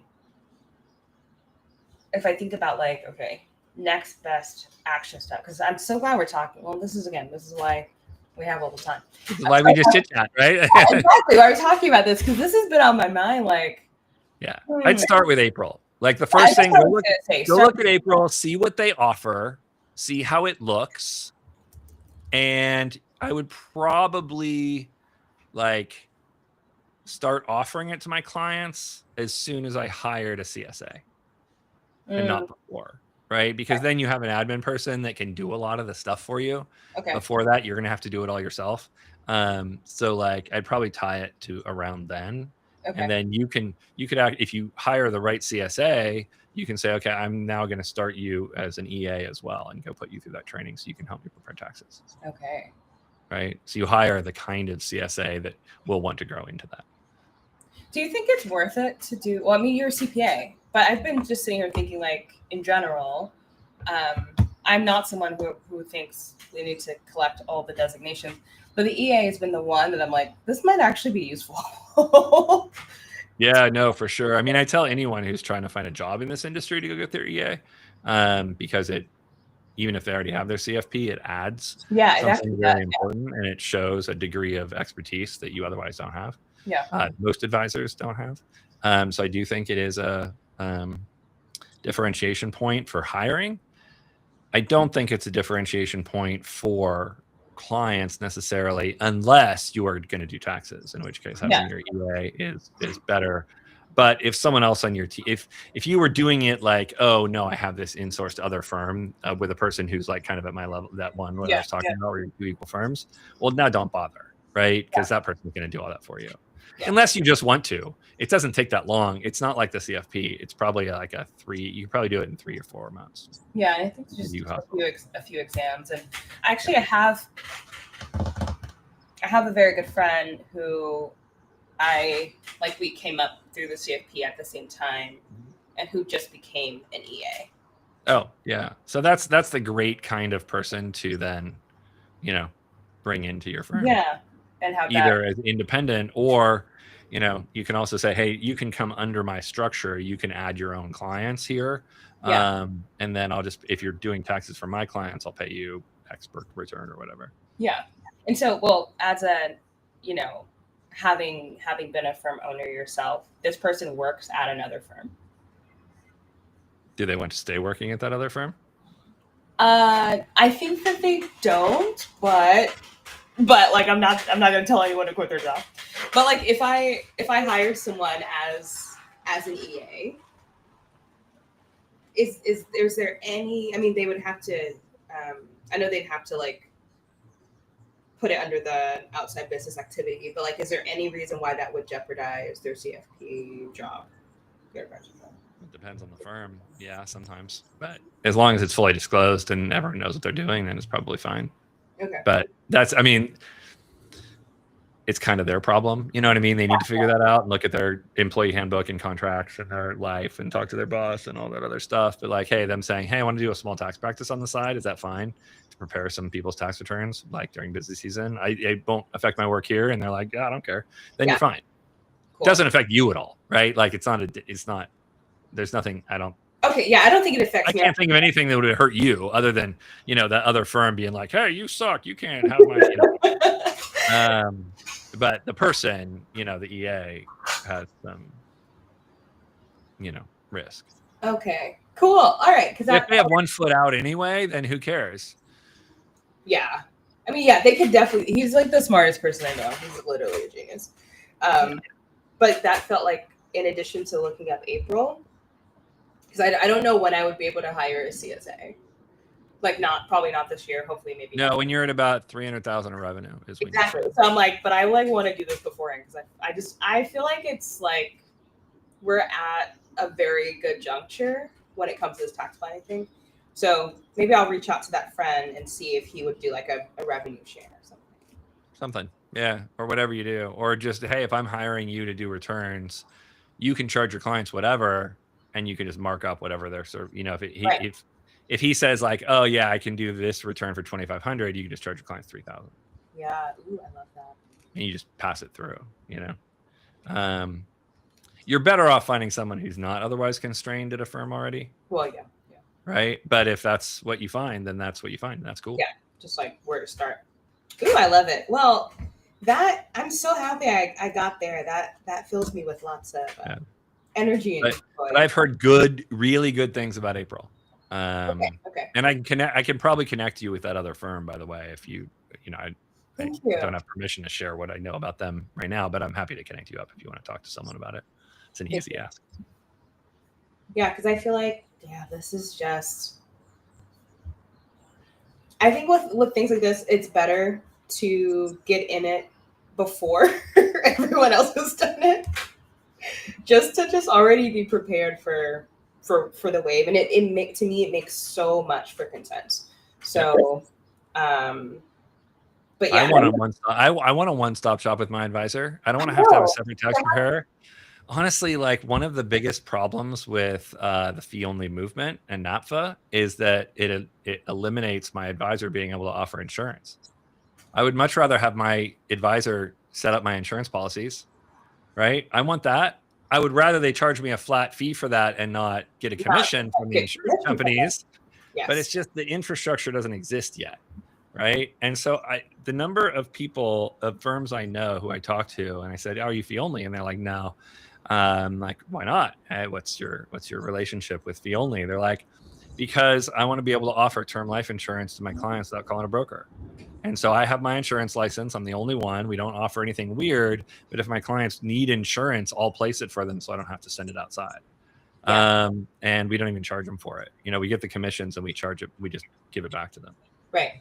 And I'm like, if that person can't be fee only, then fee only is wrong.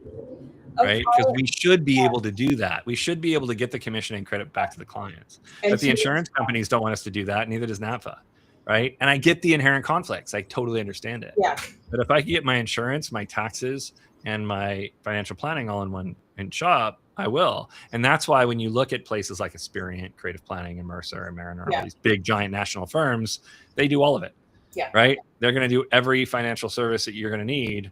And some of them are starting to offer things like banking and savings, the other, they just want to be your one-stop shop because that's what a lot of people want. I think like me. It's I want it. It's about reducing friction. I was having this I've had this conversation about insurance twice this summer with like two different colleagues, very different practices, very different parts of the country. And our practices and the way that we even go about the work is almost identical, like really same philosophy driven.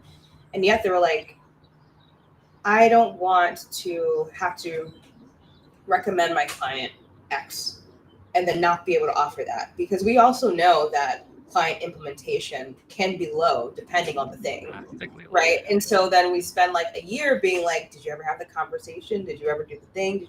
When we could have done it for them and they would still be covered. And so it really, it's made me think a lot actually about this. Well, and then like, it's not like the person's going to not pay the commission. They're going to pay it.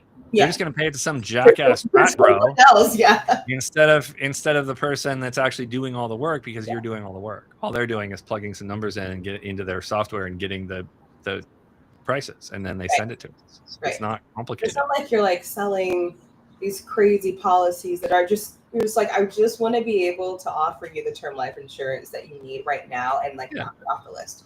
Yeah. So, or the occasional annuity if it's correct for them, or the other basic stuff that you might be able to offer through insurance companies, because not all their products are bad. We recommend these products all the time.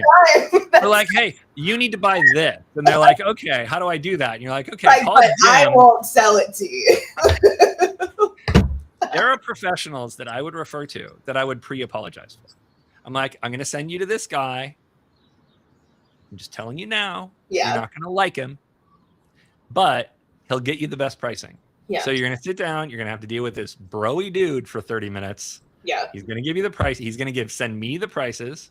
I'm going to tell you which one to pick, and then he has to execute on it for you. And they're like, why do I have to do it this way? I'm like, because that's just the way it is. That's just the way it is. Right? And I think that's not. Don't worry about his personality. He sucks, but his prices are great. So, like, why do I have to do that? Like, that's the worst client service ever. I know. Talk to a frat bro. God. It's not I think I've had a really great pleasure this year of interacting with so many more perspectives about things that just otherwise we're just like, no, we just don't do it. I'm like, actually, it doesn't really make any sense. So at least the first step I feel that I can take is taxes. And I would just love around tax season to be like, I'm gonna do your tax.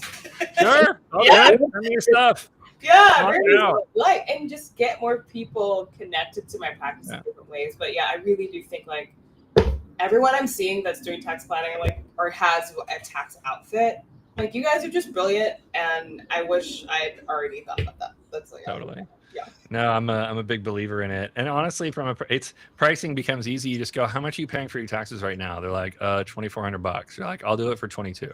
Yeah. Just compete on price by a little tiny bit, because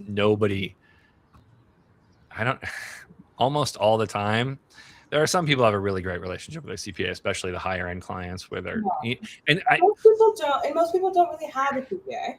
Here's another thing to think about as you're going to implement taxes, because there are tiers of tax preparation. Yeah. There's the basic bullshit, the H&R Block style kind of return, where it's like they basically are filing the 1040 easy and this is just nothing.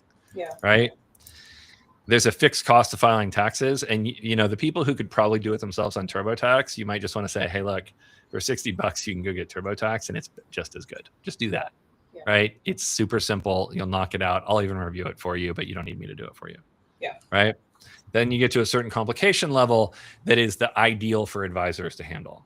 The like slightly complicated, but not crazy complicated. Yeah. So it's single state, right? They have one, maybe they're a business owner, but they only have one business. They don't have multiple trusts. They don't have weird stuff, right? It's more complicated than just a W-2 and a 1099 for their house or whatever. Yeah. Right. They're itemizing. You're going to get some spreadsheets. You're going to have to like process some data to get their stuff done. But you can create a lot of value by doing that stuff. And it gets you a lot of information you need for your financial planning anyway. Right. Yeah. And then you have a barrier that above that, it's like, okay, I ain't touching that one. I don't have enough expertise. This is not right? Where you look at their prior year tax return and it's literally that thick. Yeah. Right.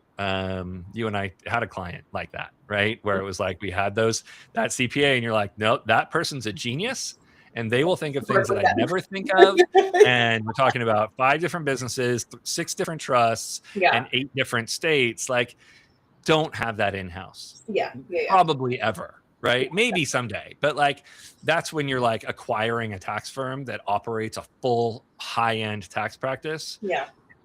Because normally, almost every advisor I know who does taxes, they're in that middle section. Yeah. They refer out to H&R Block or TurboTax, all the simples. Right now, your threshold for that should be lower than most firms, right? As you start out, and then you can raise your threshold later for complication. And then, unless you're a family office, who all your clients are in that 10, 20, 50 million and above, you don't need that kind of tax expertise in house. You should just always outsource that. Yeah.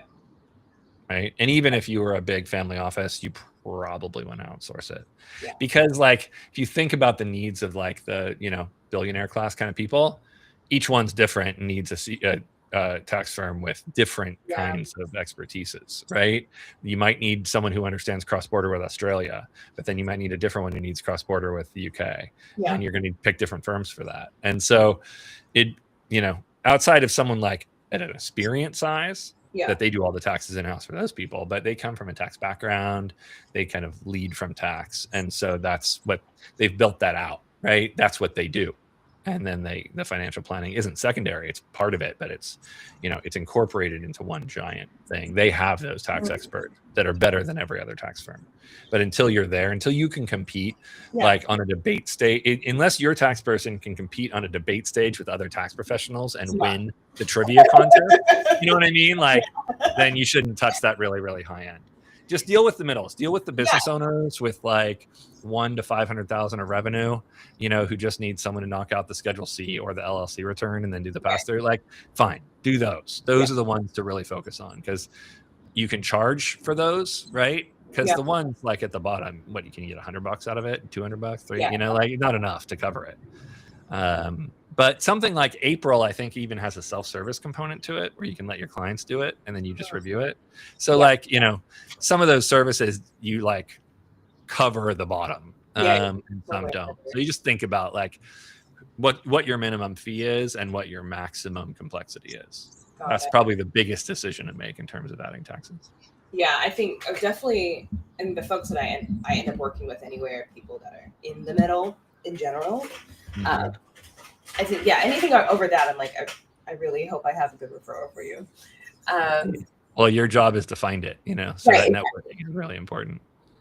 And I'm curious what you think about this. So like some of my clients, I've always been of the philosophy that it's great to have a tax professional who lives in the state that you live in. But I have many clients for whom like they live in X state and okay, so you think it does not matter. Great. Unless it does. Like it does if it does, but it 99% of the time it doesn't. Okay. Right? It'd be if there were like weird specific tax issues in that state for that person. Okay. Which is probably going to be like, let's say they're a entertainment producer and they're producing movies and they get different like tax incentives depending on where they do their production. Okay. You know what I mean? Like if I'm dealing with that kind of situation, then I want to bring an expert in to help with that issue. But there's very few issues that are multi-state issues. I mean, multi-state in general is complex because you have income allocation. You have to figure out how much revenue goes to which state. And so I would say that unless it's like, ludicrously simple, it just comes in on the K1 and they tell you how much is applied to each state that you want, like it's a business that is in multi-state. That's probably a level complication too far for when you're just starting out. Yeah. Right. In general, multi-state, unless it's just ancillary, so like I was an owner in an advisory firm that had locations in multiple states. Right. And one of those states had a local income tax that was a little different. And so like every year I had this stupid, Pennsylvania tax return that was that you just press the button and it pre-filled it all from the K1. Okay.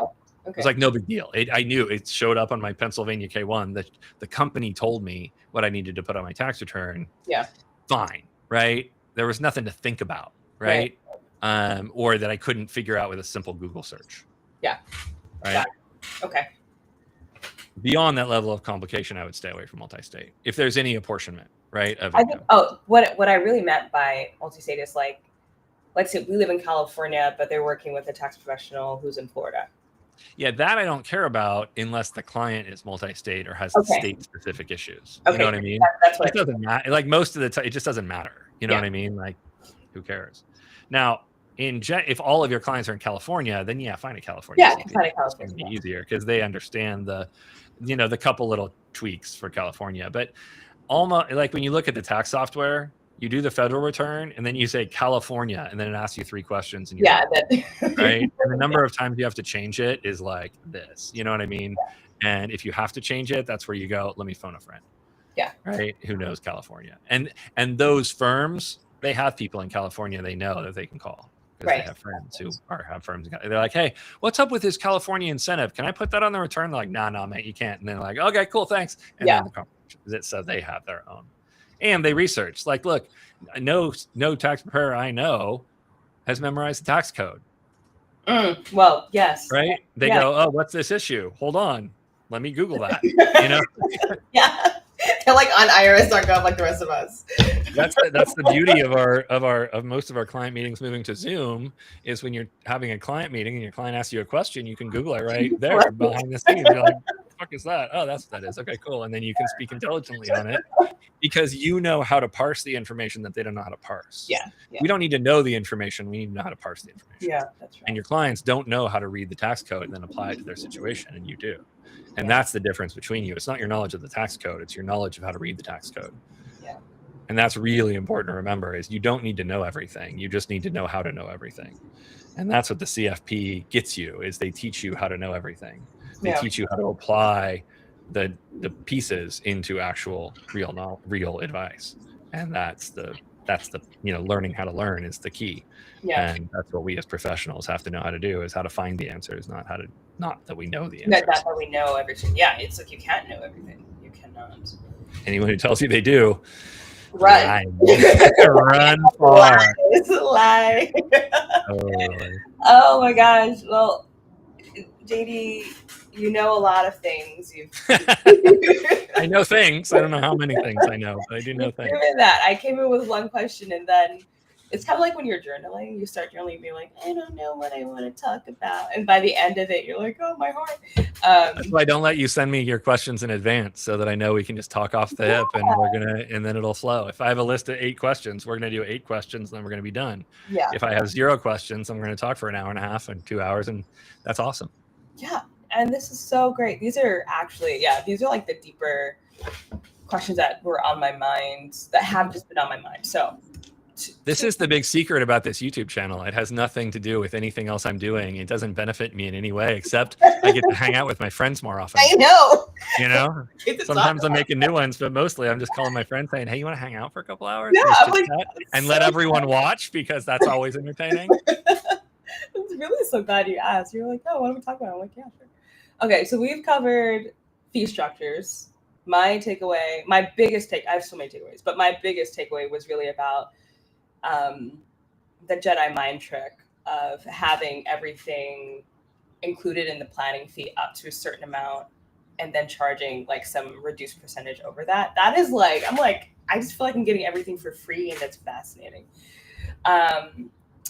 For reaching out to the network, I loved you talking about the connectors versus the organizers, and having that offer of like a quick review.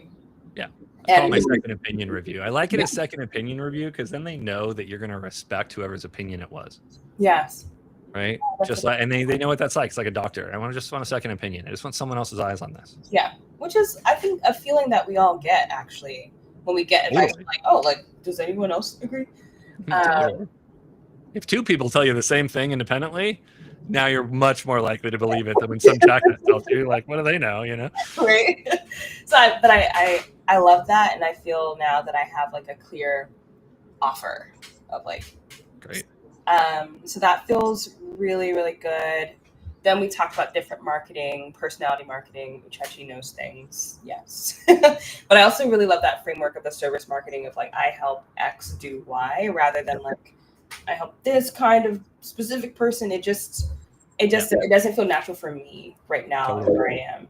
And that's 100% the only criteria, is what feels good to you and what is actually getting results from your prospects. Yeah. Are more people saying yes, or more people calling you? If not, then change. If they are, then great, you're winning. Yeah. Okay. And then lastly, and this is so great because this has really been on my mind, about tax planning. So I'm gonna reach out to, because if you feel like April has enough sort of logistics behind the scene that I need to CSA, then I'm just not there. But I take a look at it. The only reason I say to wait to do that is because then you have someone to boss around and make do work you find annoying. Yeah. But if you're willing to do the annoying work, there's no reason to delay. Well, you know what I mean? I think that's what I meant of like not reviewing it. I was like, oh, I don't want to like do all like the nitty gritty. I like want to pay someone. So go look at April. See what it offers. I haven't actually looked at it in detail myself. I'm only giving you the knowledge of like, I saw it. I looked at it, like their website a little bit. Yeah. And then I met a firm that's implementing it. And that gave me like, I know the firm. I know what they're trying to do. And that gave me a little bit of confidence that it's actually pretty good. Yeah. So that was a full review of all the different things they could have done, and this was the one they chose. And so I looked at, I saw the website already, so I'm gonna, like, you can like book a call with them. So I'd love to see it. I'm gonna reach out to that friend of mine who's who's a genius, for sure, because I feel like he could, if he was down for it, which I feel like I brought this up to him before, but I wasn't strategically being like, I really want this to happen. So I'm going to bring it up. Now it's real. And someone like, if you do implement April, having someone like that just then operating your April is not a bad solution either. Yeah. You know what I mean? Like, instead of just giving it to a CSA that you hire, it's like, hey, we'll do it with that person can just use my subscription to do all the tax preparation stuff. Oh, that's such a great idea. Because your friend probably doesn't have everything all kind of set up as a, with infrastructure. Because you need tax planning software, you need to get your PTIN number, you need to get all this stuff. You know what I mean? That you need to get. There's some prep to setting this up. Oh, I love it. But I have some people that you can talk to, so just ping me afterwards, and I'll. Okay, cool. I also am going to ping you about the fiduciary thing. Oh, the professional fiduciary. Yeah, that one's kind of cool. So basically, I'm just offering like advisor-friendly trustee services for your clients, right? Cool. So if you had a client who needed a trustee, I can just be there and be the friendly one. And when I say friendly, I mean someone who doesn't manage assets who's going to steal your clients, because a lot of trustees do manage assets and they will steal your clients. They'll say they aren't going to, but if it came down to it, they have an obligation to, if them doing it is better for the client in their mind, they must change it regardless of whatever agreement they have with you. But I don't manage it, and I can't promise that I won't move your clients away from you. But I can promise I won't move your clients away from you in a way that benefits me. You know what I mean? Because I'm still a fiduciary. I have to do what's right for the client. And if there's a conflict between what's right for the client and your services, you're going to lose. But I also then would operate through you as the trustee, as opposed to like insisting on meeting with the client totally independently of you and having it be a separate relationship. I just do it. It's kind of embedded in your firm. Gotcha. Okay, that's great. And I'll text you about this other question I have. Okay, cool. I don't mind answering it. Oh, okay, cool. Because then other people see it and then they know what I'm doing. Oh, so okay, cool. Perfect. This was a while ago. I think it was this year. We were talking about, you were thinking about providing a service for advisors for like if you get hit by a car. Oh, the continuity plan service. Yeah. I haven't rolled that out. So I don't know exactly like what the agreements are going to look like, but I could set it up very quickly. But basically it'd be like, just continuity plan. If something happens to you, either permanently or temporarily, where you can't work with your clients, I will come in and keep your clients warm, right? I'm not going to do full financial plans for them, but I'll make sure all their needs are being met in the time that you can't be there. And if you've died and can't come, and we know it's permanent, you can't come back, then I will basically sell your firm to some other firm for your heirs, essentially. Okay. So then whatever I get for your firm would go into the estate. I get paid some commission for doing that, and then we move on from there. Well, when you do set that up, please let me know. Okay. Yeah, I will certainly reach out. I'm happy to just help you. Some people I'm going to be charging an annual fee for that service, but some people I won't be for, when we have a certain level of relationship. Okay. Oh, I feel that in my heart. But it's like, it's really important. Like, you just like don't know. And of course, I check the box for the SEC too. So that's good. Yeah. And it's like, I have someone down there, but I'm like, they're not going to be able to like run this place. So. Totally. No, I mean, I'm, I would come in and register myself with your firm. I would take it over. I'd run it. I'd take most of the profits during the time that I'm doing that, unless you're temporarily disabled, in which case to a cap. And then, I'd probably charge you like a 10% commission to sell it at that time, but your heirs get the rest. I think that's fair. Yeah, something like that. But this isn't a service model, right? This is something I'm doing to help people. So I'm going to always structure it with the firm in a way that's right for them. Yeah. Mm-hmm. Thank you. Thank you for being on my show. Thank you for hanging out and chatting with me for 2 hours almost. It was my very great pleasure. And anyone who wants to talk to Uchechi about her firm, reach back out to her. It's Greenlight Financial Planning. And if you can't Google Uchechi Kalu and find Greenlight Financial Planning, then you don't know how to Google. Exactly. You're not going to find a whole lot of results to confuse you. So there you go. Or add some comments to the video if you're watching it later, or reach out to us on either of our websites or on LinkedIn or anywhere else you can find us. If you can't find someone these days, I feel like that's on you, not on me. So it was lovely to spend this time with you. I miss having these chats every day. Honestly, it was one of the bright points in my career, is spending so much time with you in those years that we did that. So same. And I was just thinking about it because I think I'm gonna go hiking in Topanga tomorrow.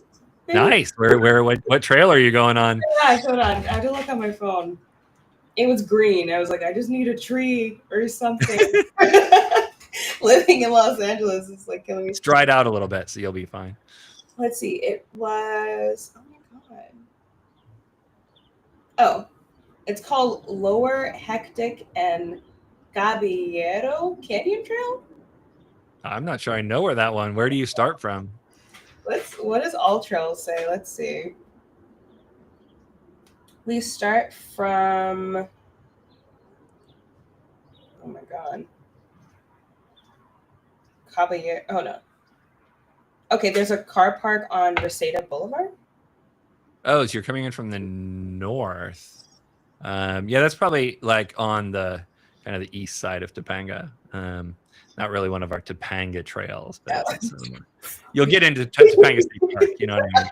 It is in Topanga State Park. That's what I do know. Yeah. But if you're coming off of the valley, then that's over there. That makes a lot of sense. Okay, yeah.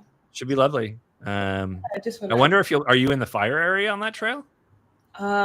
This one, I don't think so. Okay. There were a few other ones that it was like, yeah, you're gonna pass through a neighborhood that doesn't exist anymore. Yeah. So I opted not for that because there was no parking. Actually, that was why. Yeah, no doubt. All right. Well, thank you for being on the show. I appreciate you, and you're the best. And Uchechi is the best. Everyone, just remember. Oh, looks like our stream is ending. I don't know what happened. Just call this out. It just said, "Oh wait, hold on. How do I don't know how to get back. Here we go. Is that one? Hey. Oh, there we go. We're back here. Sorry, guys. It said you've been here 2 hours. Go home. Like, get out of here. That's all right, everyone. Thank you all for coming. Thank you for listening. Thank you for watching the whole thing, and I appreciate you all, but mostly Uchechi. All right, bye. Bye.